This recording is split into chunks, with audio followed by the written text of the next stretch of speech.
آپ حضرات کے اور کھانے کے درمیان میں زیادہ وقت لینا نہیں چاہوں گا، چونکہ وقت کی قلت کی بنا پر وقت بہت گزر چکا ہے۔ اس وجہ سے میں مختصر سے کلمات تشکر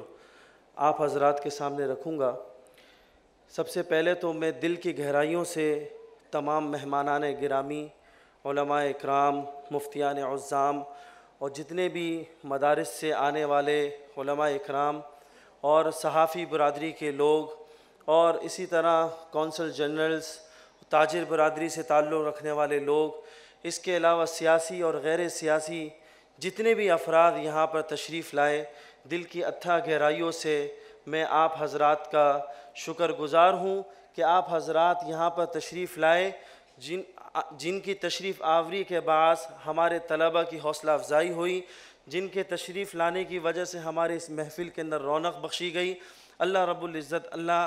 آپ حضرات کو دنیا اور آخرت میں اس کا بہترین بدلہ عطا فرمائے۔ اس کے ساتھ ساتھ میں ایک چند گزارشات آپ کے سامنے رکھوں گا۔ یہ جو محفل سجی ہے آپ حضرات کے سامنے، آپ نے اس محفل کو دیکھا، یہ اصل میں ہمارا ویژن نہیں بلکہ ہمارے بڑوں کا ویژن ہے۔ اکثر ہم جب چھوٹے ہوا کرتے تھے تو ہم یہ دیکھتے تھے کہ ایسے ممالک سے، یو ایس اے سے، دیگر ممالک سے طلبہ یہاں پر پڑھنے کے لیے آئے۔ میرے والد محترم مفتی محمد نعیم مد ظلہ العالی دامت برکاتہم، ان کو اور اسی طرح دیگر جتنے بھی ممالک سے آنے والے طلبہ کو اتنے پیار کے ساتھ مدرسے کے اندر رکھتے اور ان کو اتنا پیار بھرا ماحول دیتے کہ ان کو اس بات کا احساس نہیں ہوتا کہ یہ بچے وہ اپنے گھر سے ہٹ کر کہیں دوسرے ملک کے اندر وہاں پر موجود ہیں۔ لیکن اسی طریقے سے یہ راہ اعتدال، یہ سوچ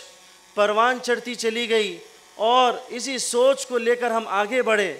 اسی سوچ کے ساتھ ہم نے اس طرح کی تقاریب رکھنا شروع کی، جن تقاریب کا مقصد ان طلباء کی لتنشیط الاذہان کہ کس طریقے سے ان کی فکری ارتقاء اور سماجی ارتقاء ان کی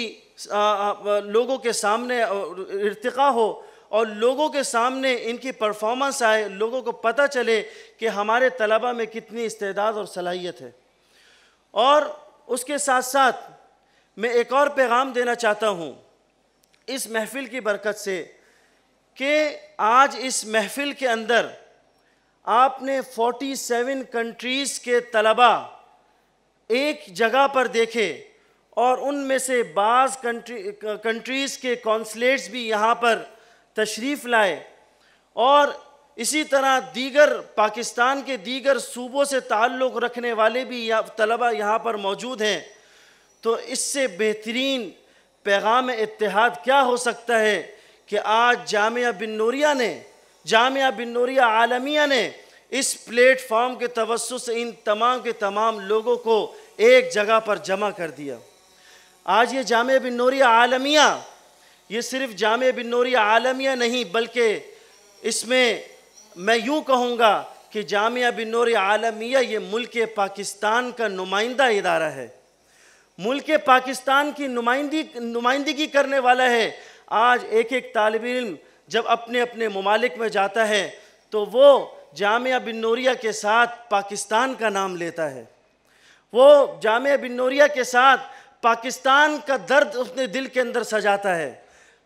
پاکستان کے اندر اس کے حالات خراب ہوتے ہیں تو اس کا دل اپنے ملک کے اندر مچلتا ہے، وہیں پر اپنے ملک میں وہ ہاتھ اٹھا کر اللہ رب العزت سے پاکستان کی سلامتی کے لیے دعا کرتا ہے۔ تو میں یہ کہوں گا کہ آج جامعہ بن نوریہ عالمیہ نے اس پلیٹ فارم کے ذریعے سے تمام کے تمام ممالک کے لوگوں کو متحد کر دیا۔ آج ہم صرف اتحاد پاکستان کی بات، پیغام پاکستان کی بات کرتے ہیں، یہاں پر تو پیغام پاکستان نہیں ہے بلکہ پیغام عالمیہ ہے کہ جہاں پر پورے عالمی سطح پر ایک ایسا پیغام پوری دنیا کو دیا جا رہا کہ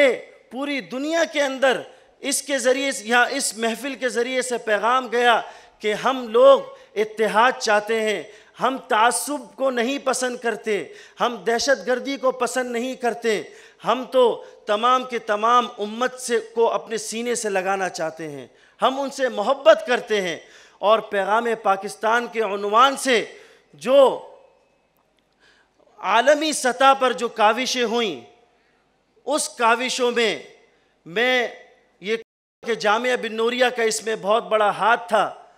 کہ اجتماعی فتویٰ ریلیز ہوا، اور اس اجتماعی فتوے میں مفتی نعیم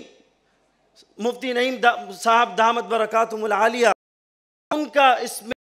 بہت ہی پیش ان کا ہاتھ ہے کہ جنہوں نے اس پیغام پاکستان کے بنانے میں، اس فتوے کے مرتب کرنے میں، اور اس کے پیچھے جو سوچ، اس کے پیچھے جو فکر تھی، جو سوچ تھی، وہ سوچ ساری کی ساری میرے والد محترم مفتی محمد نعیم صاحب کی تھی۔ اللہ تعالیٰ ان کو صحت یابی عطا فرمائے، اللہ تعالیٰ ان کا سایہ تا دیر ہم پر سلامت رکھے۔